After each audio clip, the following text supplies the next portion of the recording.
Hello, my name is Jonathan Corney. I'm Professor of Digital Manufacturing at the University of Edinburgh, and it's my pleasure this evening to introduce the first of our annual series of lectures, which we hold on the second Tuesday of every month through to about May. So this evening, we're privileged to have as our speaker, Dr. Franklin Chang Diaz. We could do his life, but a brief summary. He was born in Costa Rica, one of 6 children, but moved to the United States when he finished his high school education in Connecticut. He then attended the University of Connecticut, where he earned a BSc in mechanical engineering and then attended MIT, where he earned a PhD degree in plasma physics in 1977 and worked as a graduate researcher in the field of fusion technology and plasma-based rocket propulsion. He was selected as an astronaut candidate by NASA in 1980 and first flew on one of the shuttle missions in 1986 and then did 6 subsequent missions. On one of these, he performed 3 extravehicular activities as part of the construction of the International Space Station. He was also director of the Advanced Space Propulsion Laboratory at Johnston Space Center from 1993 to 2005. He retired from NASA in 2005 and set up the Ad Astra rocket company, which is the subject of this evening's talk. We welcome Dr. Chang Diaz and thank you for coming to talk to us this evening. I'll just say for the audience, we'll have questions at the end. If you have questions, please put them in the chat and we will work through as many as possible when we get to the question and answer section. Dr. Franklin. Well, thank you very much, Professor Carney. It's a pleasure to be with you, you all. And then as I mentioned in my early remarks amongst ourselves, that I am a very informal person. So I'm happy if folks want to interrupt along the way. And, you know, the whole idea here is to try to transmit as much information as possible and get as many questions as possible and you know, clear up any misconceptions or things that need to be cleared up along the way. So I've got some slides that I want to show you, starting with this. Well, this is just an introductory slide of the company, but I wanted to show you this one, which was, you know, the landing on the moon, you know, more than half a century ago. Seems like amazing.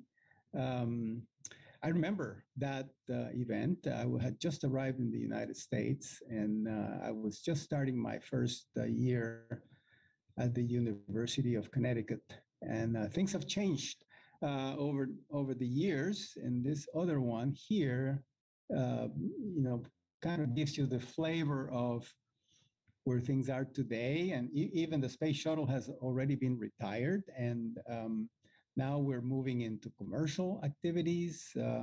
Most of the work is going here on the International Space Station. We have become essentially a cosmic race. I mean, we've become, as it says here, a spacefaring species. And that is the destiny of humanity.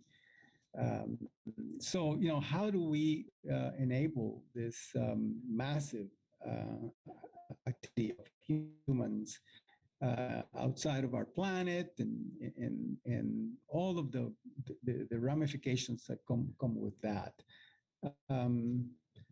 This picture here shows the condition of the world because of space. You know, the world no longer, you know, has only one. Back in the 1950s, we only had one orbiting satellite that was Sputnik, and then in the 60s more satellites, and then now today, you know, we're talking about hundreds of thousands of orbiting objects around the Earth. Some of them, or most of them, are dead. Some of them are pieces, fragments. There have been collisions that have created even more contamination debris, and we really have to be mindful of this situation. And especially now, because there is a tendency in the worlds of communications to populate the low Earth orbit with swarms of satellites that are very small, but nevertheless they all move at extremely high speed. And so the probability of collision, the probability of a damage to an orbiting satellite that's active, or to a space station, or even to a human being which is out there doing work, is increasing very rapidly. But it also has become an industry which can have a tremendous amount of revenue.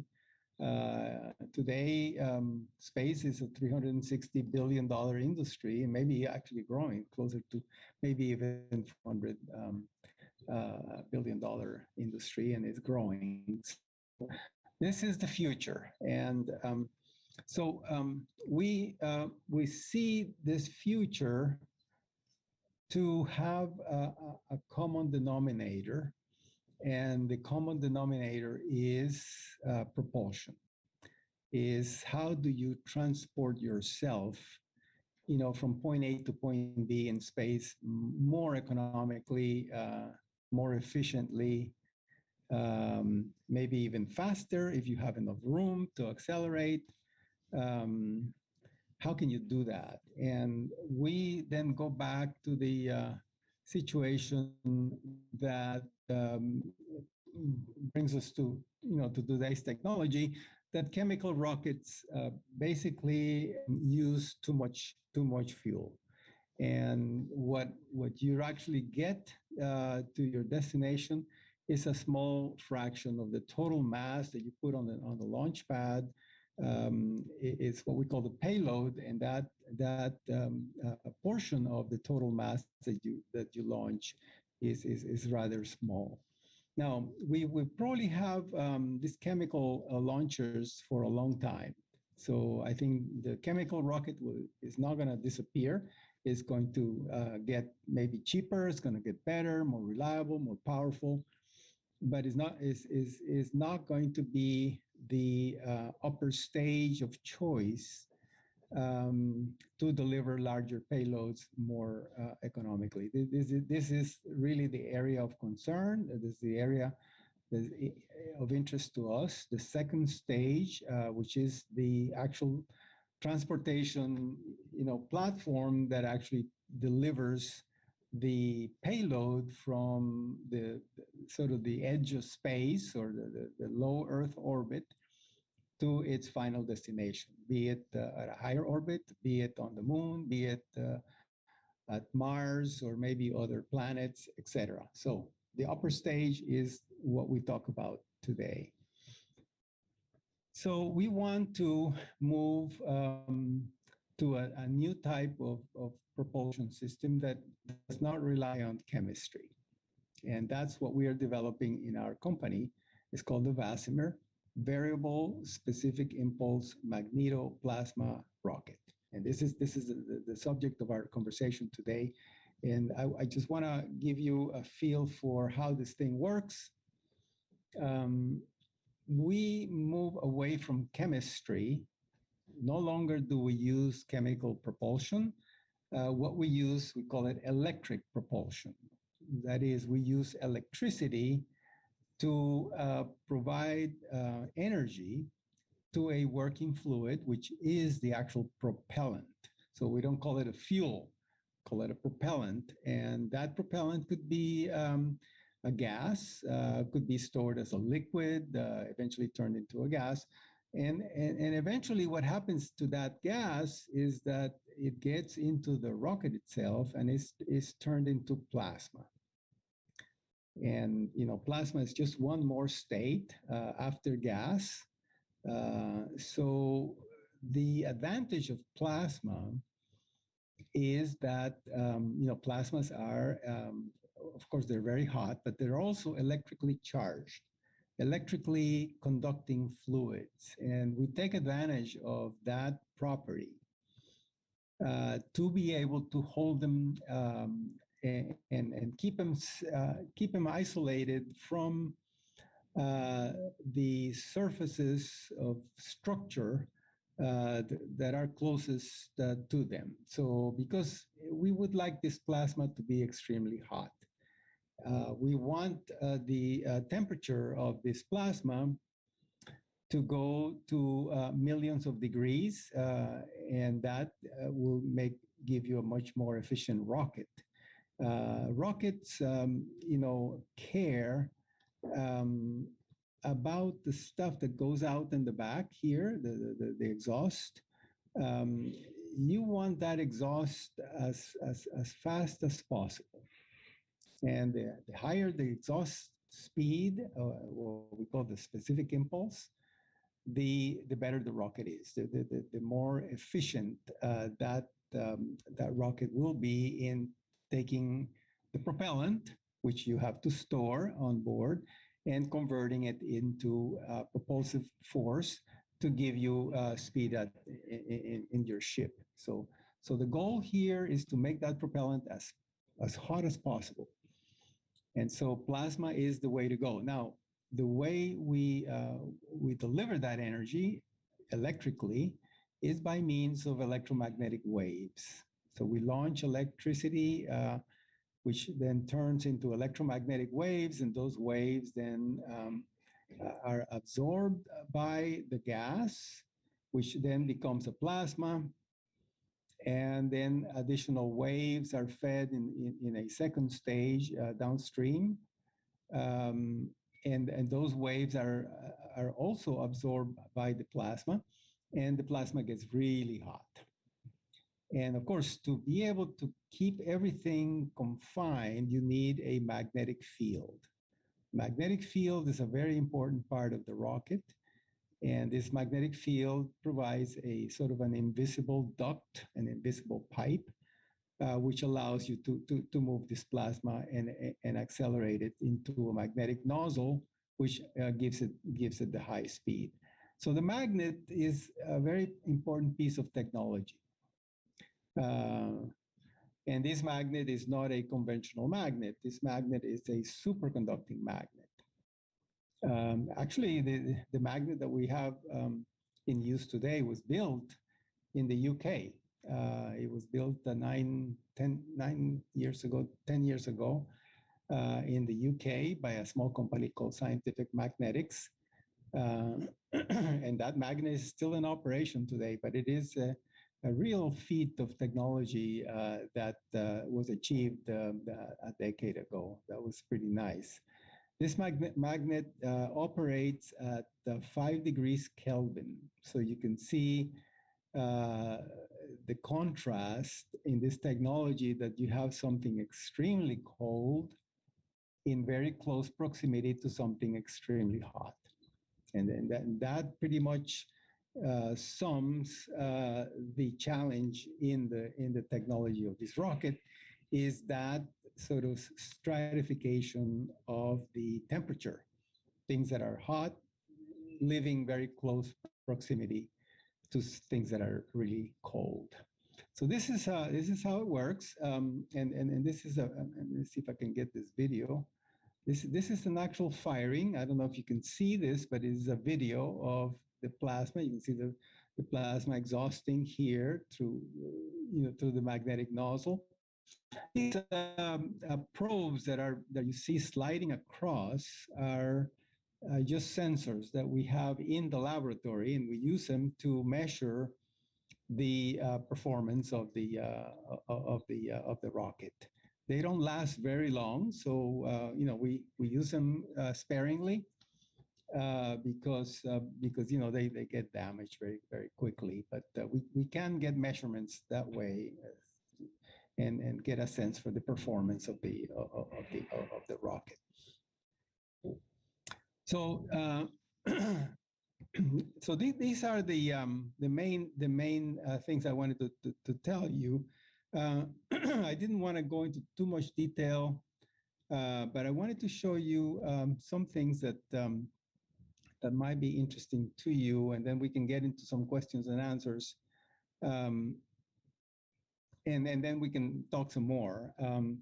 This picture here is something I wanted to show you all. This is a kind of a sort of big picture of all of the rockets in the world, future rockets and present rockets. It's like the option space for rockets. And what you do is we're plotting here the vertical axis is of course a logarithmic scale.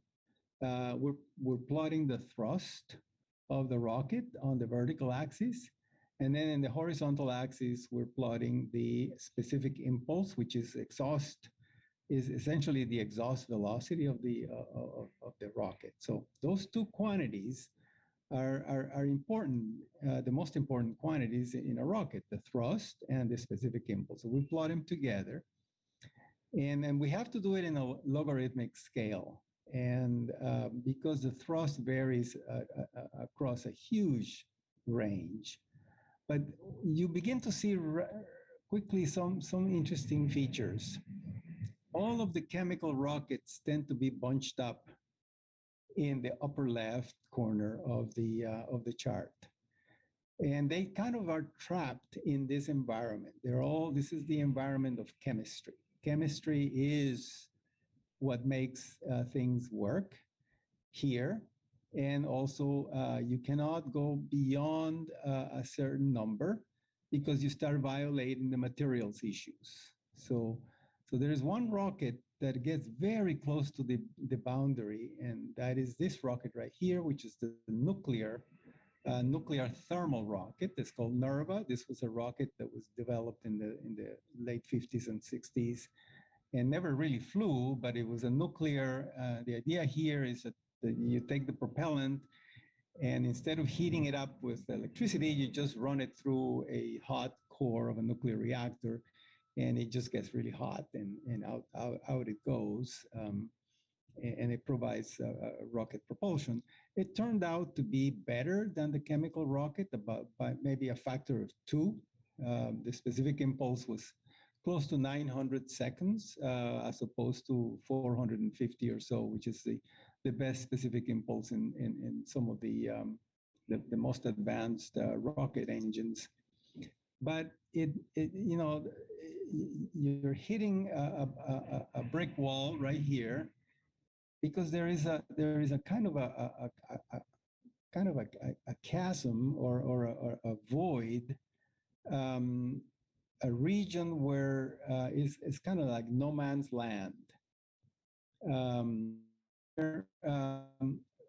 The exhaust or the material, the propellant, is not fully ionized, so that magnetic fields are not really that effective in controlling them or protecting them from isolating them from the nearby walls of the rocket.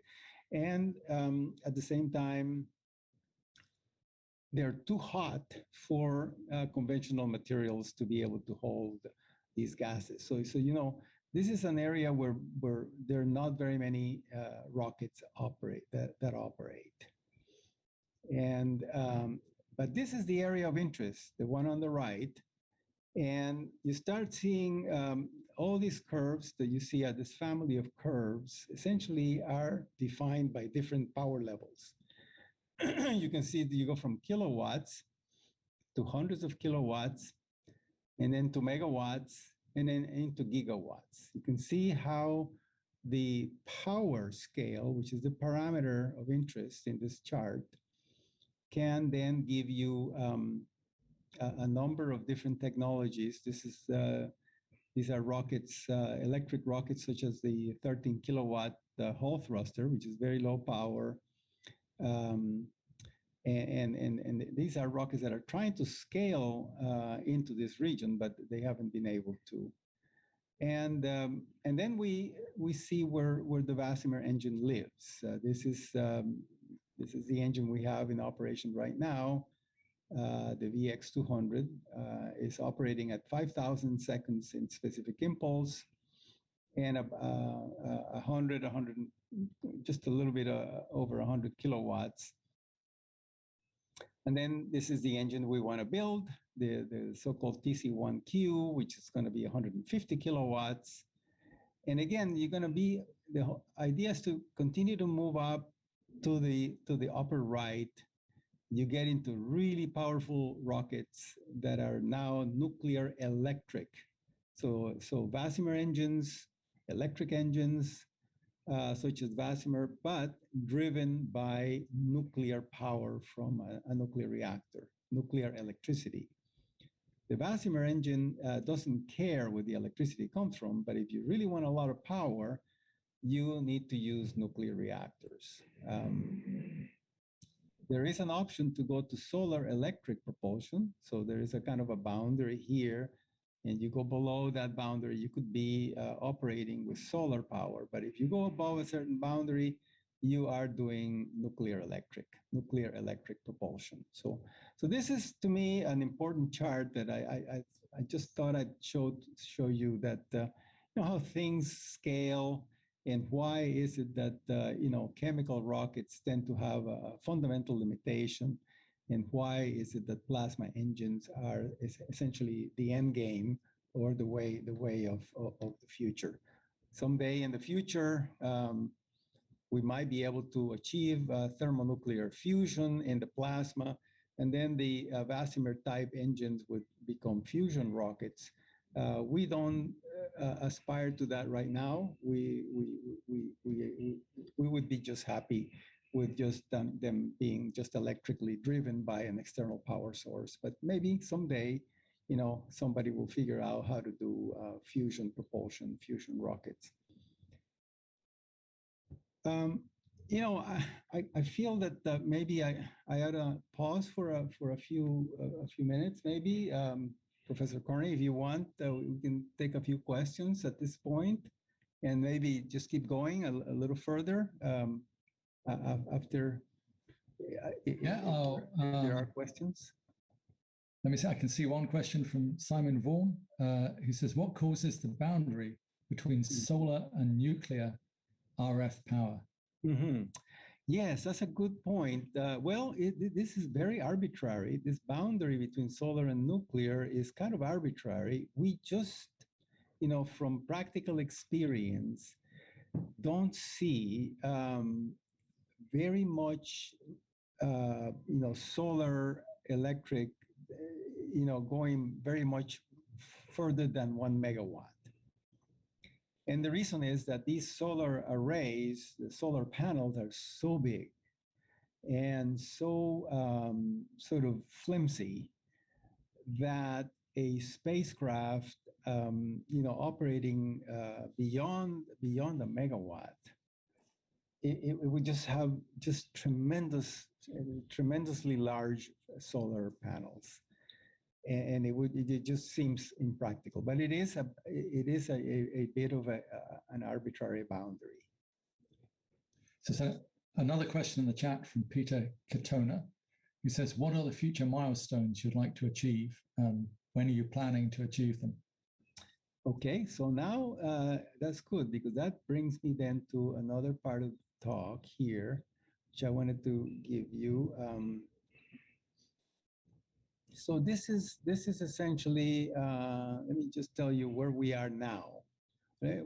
Just very quickly, I'll walk you through the sort of the journey. This is the technology maturation journey we've had. We started back in 2005 when we started the company. The technology readiness level of the VASMIR was very low. It was somewhere between 2 and 3. And then as we continued to push development of the technology with private funding and then some NASA funding that came later, we were able to bring the technology further up to a level 5. So we are now on technology readiness level 5.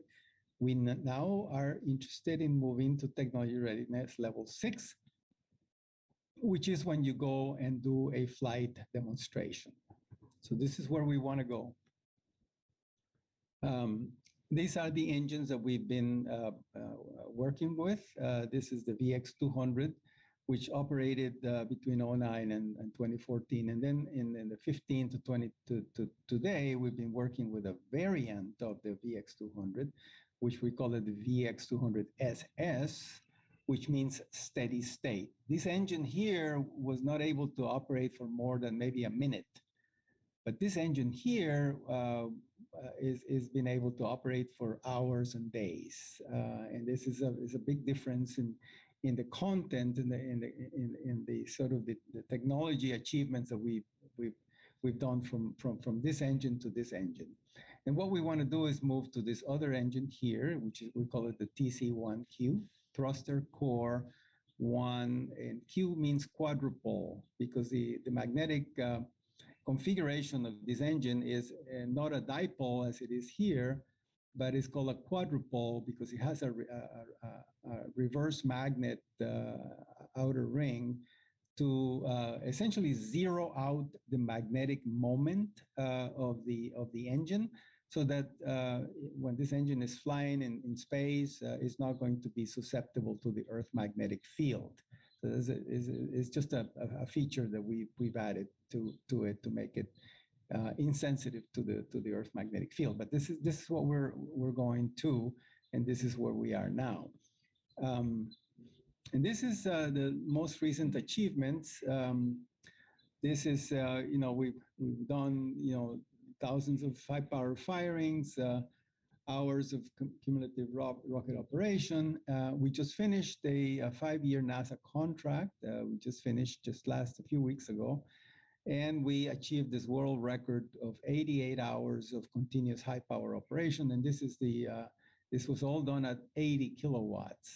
So you can see here the power level over 88 hours and the measurements of temperature on some of the critical components of the rocket that we were able to measure along the way. Everything was fairly stable throughout the whole test period. And this is a very expensive test to conduct because the laboratory, of course, gets pretty hot, and you have to remove all that heat, and it is a lot of work to do it. So we don't want to do it a lot, but we did it this time. It was a requirement from the NASA contract. So we are now, this was all done at 80 kilowatts. So we want to go now to 100 kilowatts. So it's 100 kilowatts. We want to get to the 100 kilowatt and not do 88 hours. We probably just do good enough, 10 or 15 hours is good enough to just make sure that we have a steady state achieved. So we expect to achieve this in the remainder of this year. And let's see, this is sort of where we want to go. We feel that the spaceflight demo is a logical next step. And how much is that going to cost? Well, you can add this together. It's $100 million. These things are not cheap. So this is what we're going to go and do next. Try to get enough private money and also support from NASA and other space agencies to move to this demonstration. And these are the pieces of that demonstration. You can see them here. And this is a sort of a timeline of roughly when it will take us and how we would do all that. So it takes about 100 million to get it all done. And these are all the sort of the milestones that need to be accomplished along the way until we get the engine fully integrated into a final product. And then that engine needs to then be integrated into a launcher, which then goes to the flight demo. This is the actual engine concept of what we want to build. You can see it has a specific impulse that is variable between 3,000 and 6,000 seconds. So therefore, it also has a variable thrust between 7 and 3 newtons. Efficiency, we expect it to be about 60%, and it's a fairly lightweight package of about 4 kilograms per kilowatt. You can see more or less the size compared to something that's familiar to most people. So it's not a huge engine, but it is the engine that we could field and get it working and make sure that we have a product that we can now commercialize. So obviously, as a private company, we need to accomplish that. This is how we would stow it in a launcher, and this is what it would look like in flight. It would be solar powered in this particular case, but we don't expect to have 150 kilowatts worth of solar arrays because that would be very expensive. So what we're going to do is going to use smaller solar arrays and charge a battery pack, which is going to be stowed in the basic engine bus. And the batteries will store energy, trickle charge by the solar array, and then we will fire at 150 kilowatts for a short time, probably maybe an hour, maybe half an hour, and then we charge again and we'll do it again. We'll do it multiple times, and that's how we expect to conduct the test. It's just a compromise on expense and to be able to accomplish the objectives of demonstrating the technology. Now, if we had a much more powerful source, we could then take this engine to do something much more impacting. But our interest right now is just to demonstrate that the performance is what's advertised. So, okay, I should pause here also and then see if there are any other questions.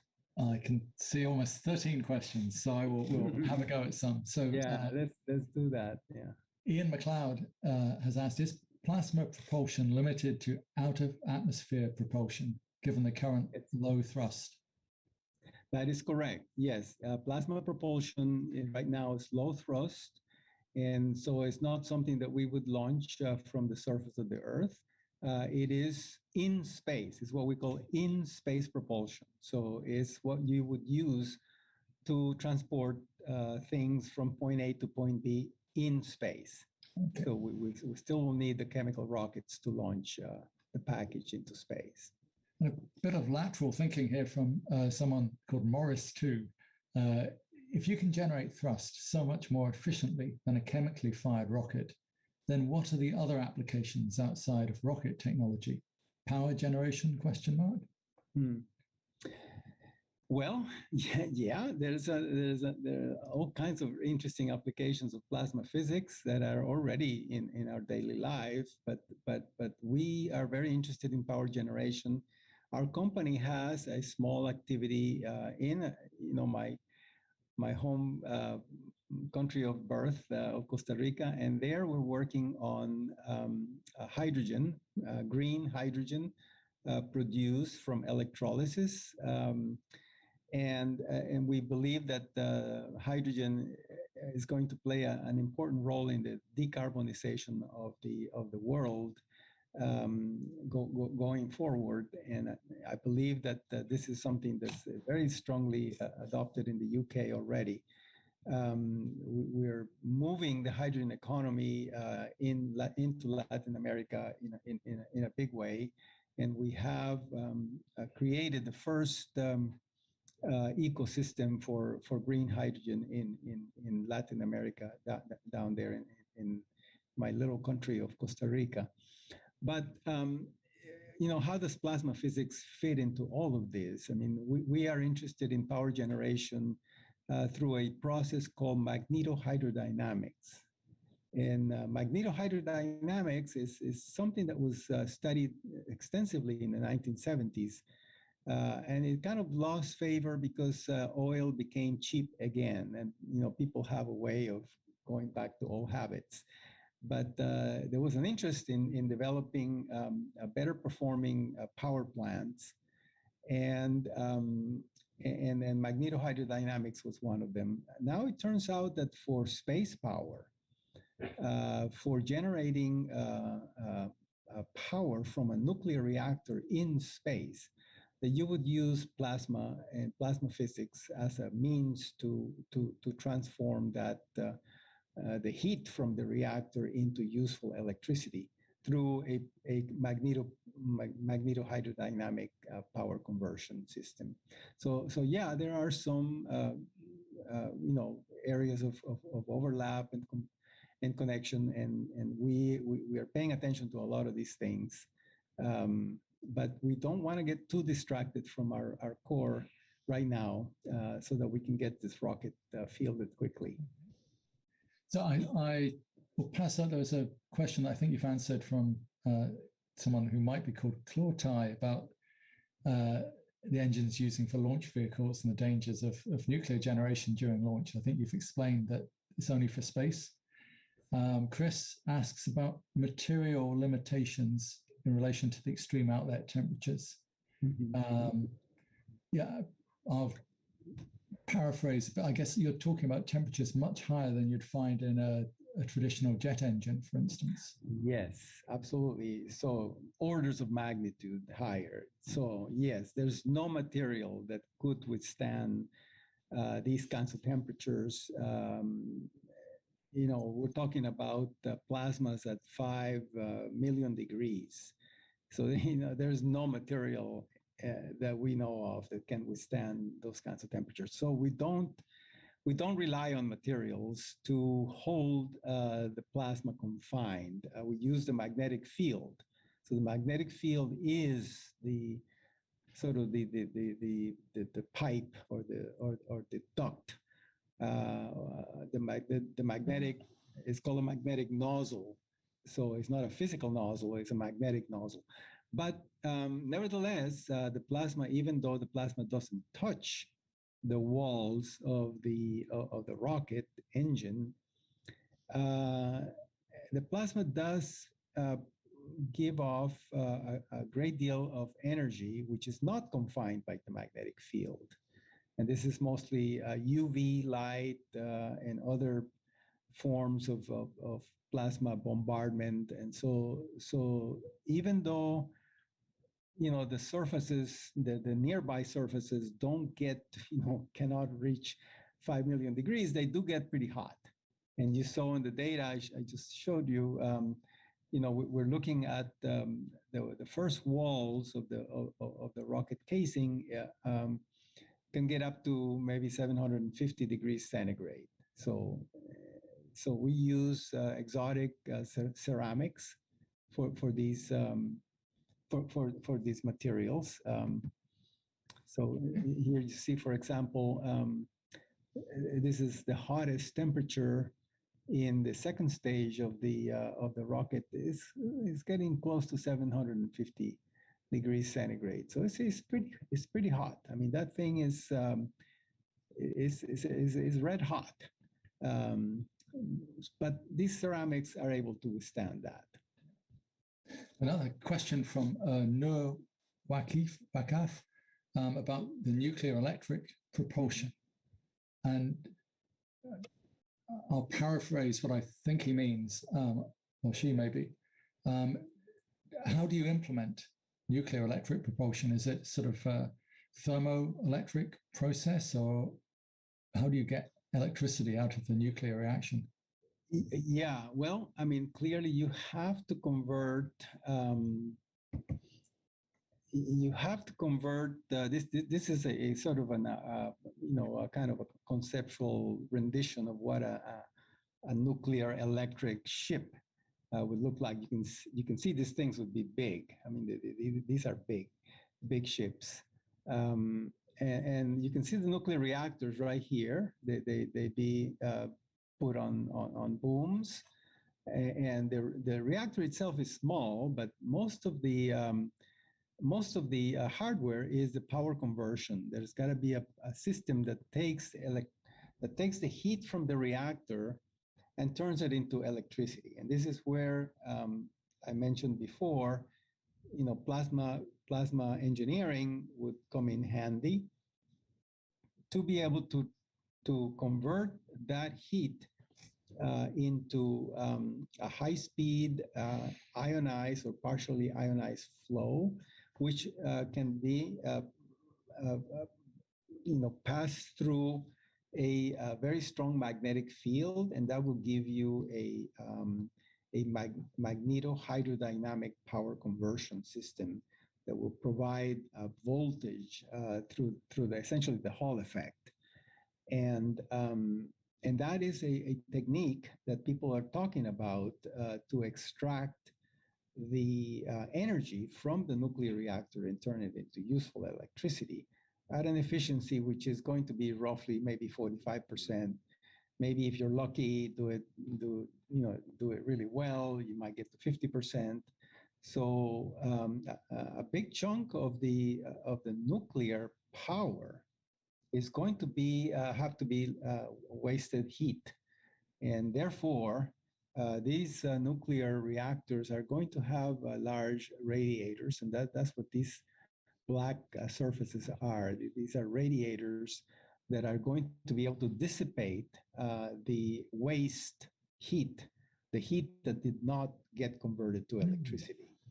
Now here we're talking about big power.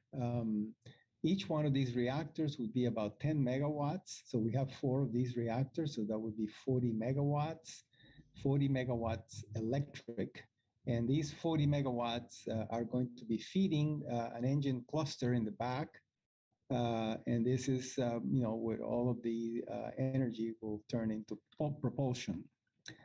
Now, the propellant or the working fluid in this particular case will probably be liquid hydrogen.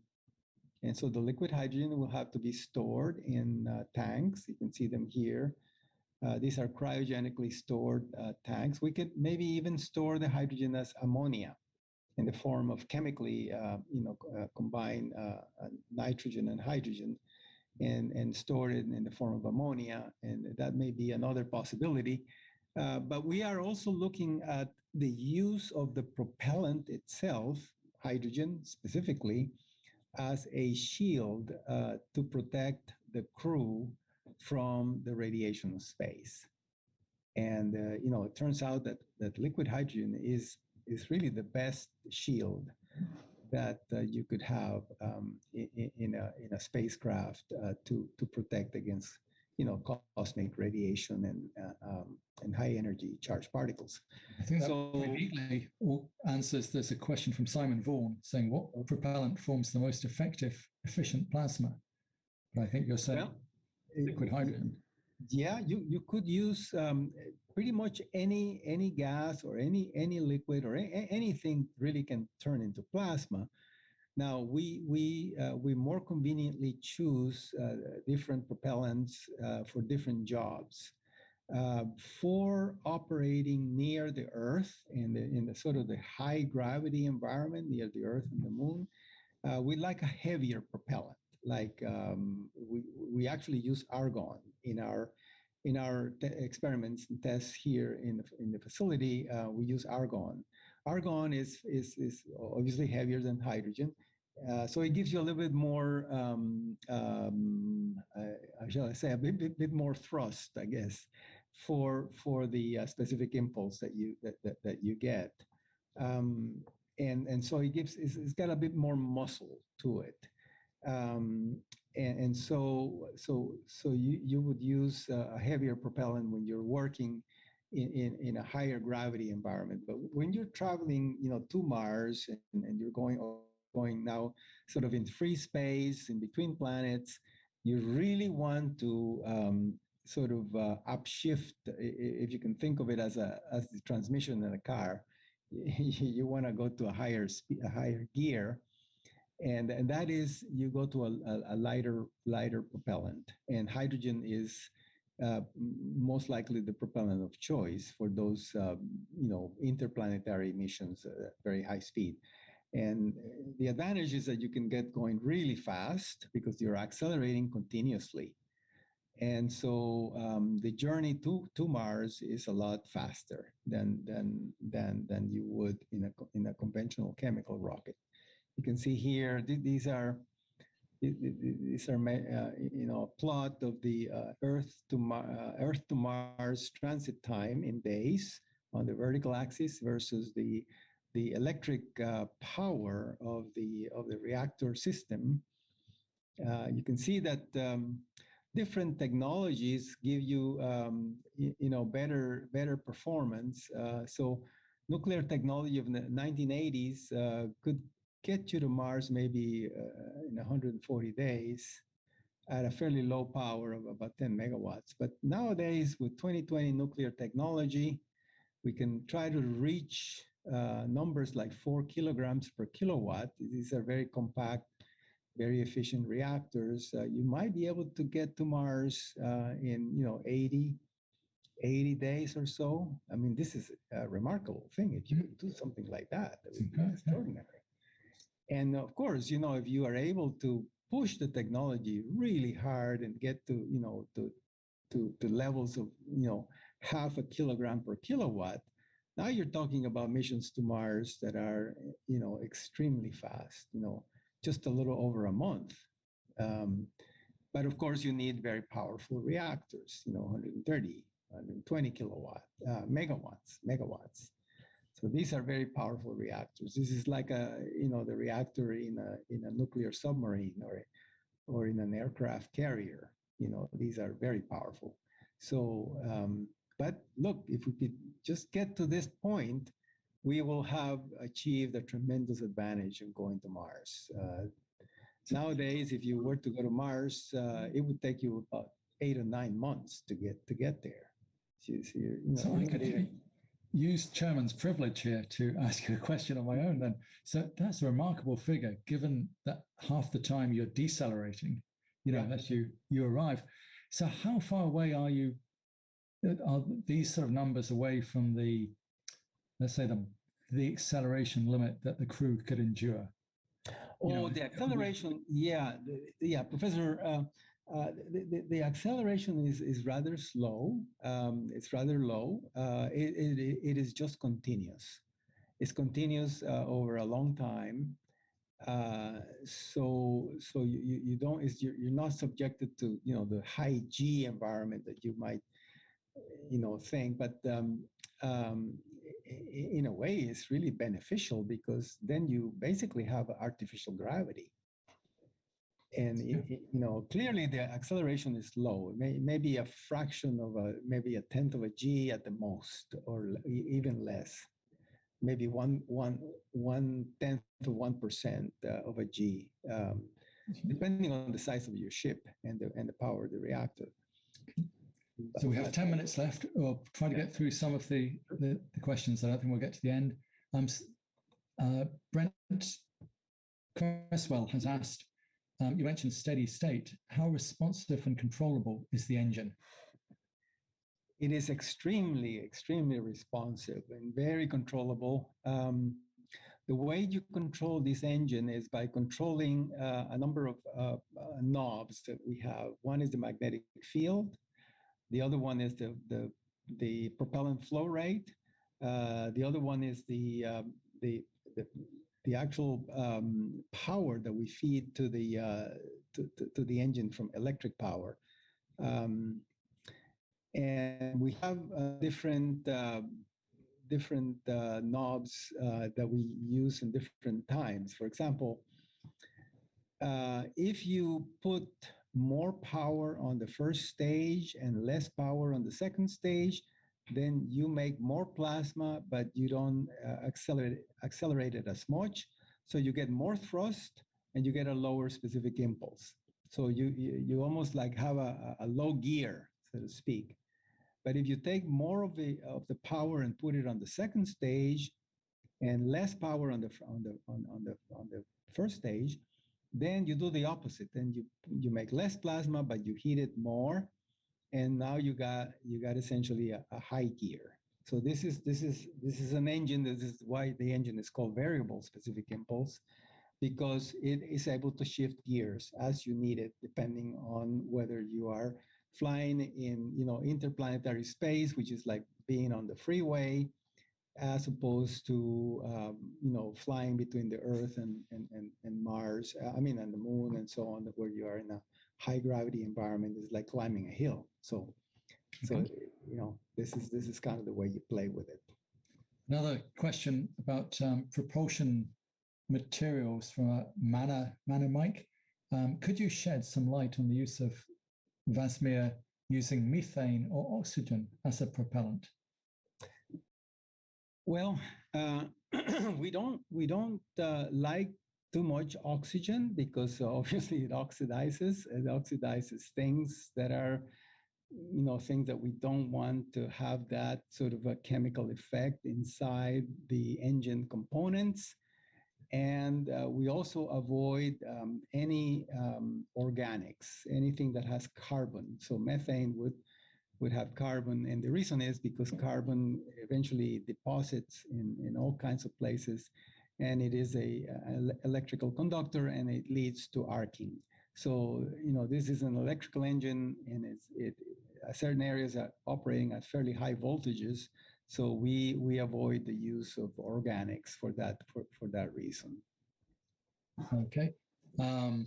Gosh, we're getting nowhere close to the end of the list here, but so here's one from someone called Michael, who works for the UK Atomic Energy Authority, who say that they are researching materials for future fusion power plants. Does the plasma get hot enough to induce fusion reactions at all? That material, so that material longevity becomes an issue over the expected life of the rocket engine. Right. Yes, and that's absolutely correct. No, we do not get hot enough for fusion.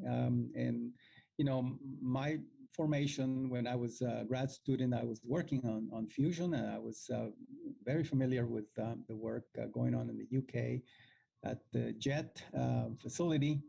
And a lot of the technology came from the fusion program for this rocket engine, but we do not get hot enough for fusion. We do get dense enough, though.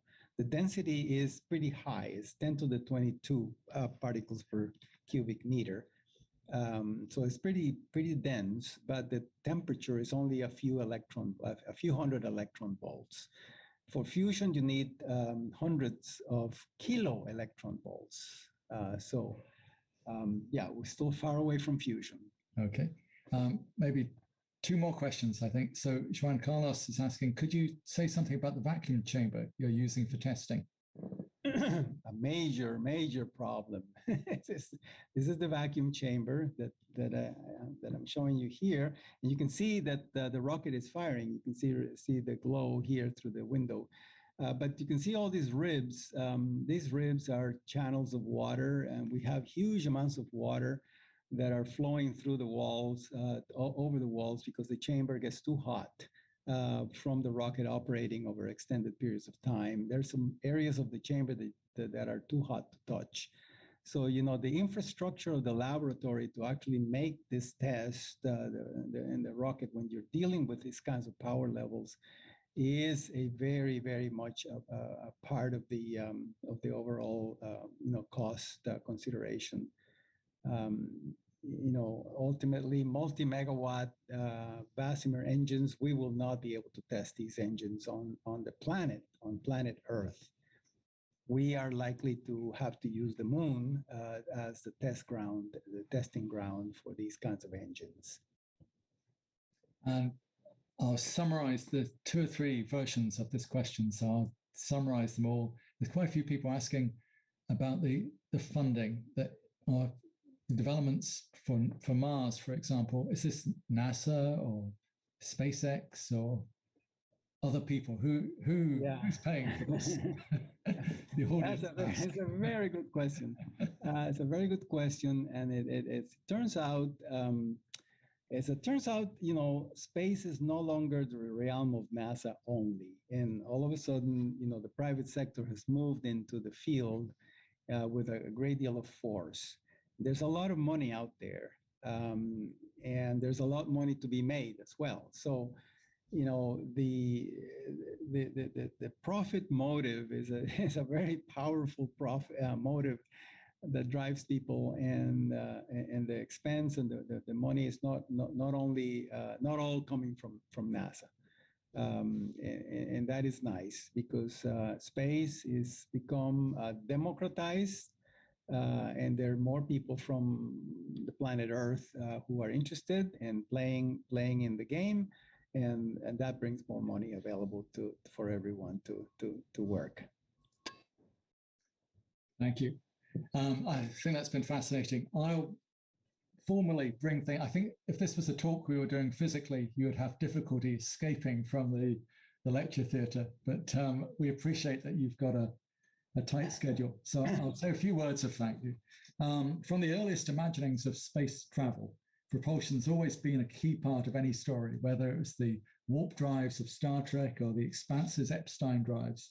Everyone knows, every school child knows that the future of space travel can't be chemical. It has to be something else. But despite this obvious limitation, progress for years has felt incremental. But this evening, we've seen a vision of a different approach, a technology that has the potential to take performance to another place on the chart. Like all the best experts, our speaker has made the principles and the logic of the technology both obvious and understandable. I think everyone would agree this evening we've been informed and inspired by a glimpse of the future. So I'll ask everyone to unmute their microphones and we will attempt a virtual applause. Thank you, Franklin, and pura vida. Thank you very much. Thank you very much. So Thank you. I'm really grateful for your time, and that was a fantastic start to get our program off. So our next talk is on the 12th of October. We're going to attempt a hybrid lecture, so some people can come to the Royal Scots Club if you book early, and the rest will be online. And that talk will be about the energy transition by Dr. Alex Quayle. So if you check on the Near You website, you'll get details early next week. And I think we'll have a recording of this evening's talk on our YouTube channel. So, Dr. Franklin, thank you very much. Thank you all. Bye-bye.